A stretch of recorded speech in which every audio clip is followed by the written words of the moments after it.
Magkaalaman lang tayo. Di ba sa kotse ka na natutulog? Ay, yung kapal ng mukha mo. Ha? Hindi ako natutulog sa kotse. Hindi ako Ate, matulong naman ako. Ano na naman yun? Alis kasi ako. Makabihis na ako. Mag-lens na lang ako. Ayos alis ka na naman.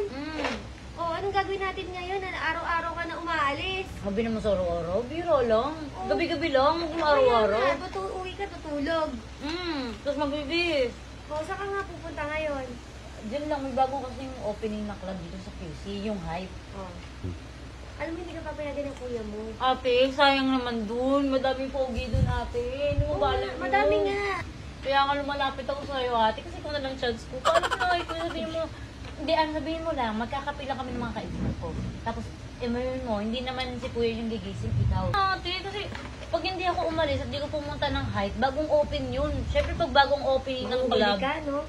Hindi. Mahuli ka sa, pag hindi mo na... Mahuli ako sa ng mga kaibigan ko. Sabihin ng mga kaibigan ko, Bayan Ses, ang sarap-sarap namin kagabi, wala ka dito, sayang naman. Siyempre, ako maiinggit ako. Kung gusto mo, mainggit ako, masaya ako. Uy, anong ginagawa mo? Naglalaro ako. Sira ulo na naglalaro. Tingnan mo, wala ka namang hawak na cellphone.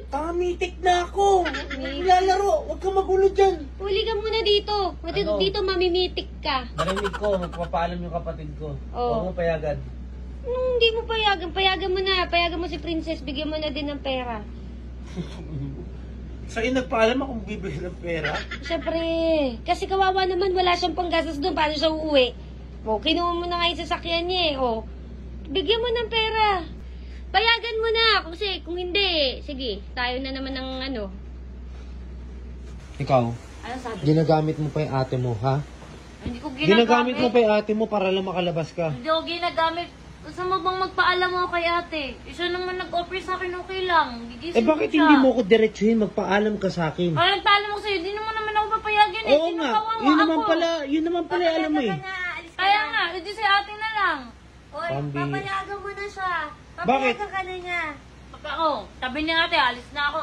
Payagan mo na. Bibigyan ka din ng pera. Isa ka din eh. Siguro nung kabataan mo, ganyan din yung lakaran mo eh, no? Oh, yun Ha? kaya ka. Kahit magpaalam ka sa nanay mo, talagang walang magawa yung nanay mo eh. Mahiya ka, mahiya Ha? ka. Oh, gusto mo magkalamanan tayo? Nandito si mama. Mama. Oh, nandyan si mama. Oh. Oh, Di ba? sige, kahit anong Hindi ka rin umuwi ng kadalagahan mo. Ay, umuwi ako. Oh, kanino Saan ka siya mo? sumasama? Di ba sa'yo? Oh, Oh, ganun lang din hindi. ako. Hindi. Hindi. Hindi sumasama sa akin to. Anong Gusto mo, hindi? ha? Oh, kanino sumasama? Magkaugali kayo. Kaugali mo, Rayo. Alam mo, oo, kapatid ko to, pero magkaugali kayo, ha? Ang uwi nito, palit lang ng panty tsaka ng ligo eh. Eto, bakit tumuturo-turo ka dyan, ha? O ano? Ha? Walang ginagawa. Si mama nasa trabaho. Oh, Ikaw kakauwi mo pa lang. Pag Bakit tinanong ka ikaw? saan ka pupunta, Mama, papapasok pa lang ako ng trabaho. Huwag mo ako lukuhin, ha? Sino sa kanto? Sino nag-aabang?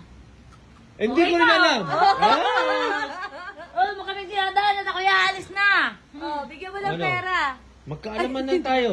Di ba sa kotse ka na natutulog? Ay, yung kapal ng mukha mo. Ha? Hindi ako natutulog sa Ha? kotse.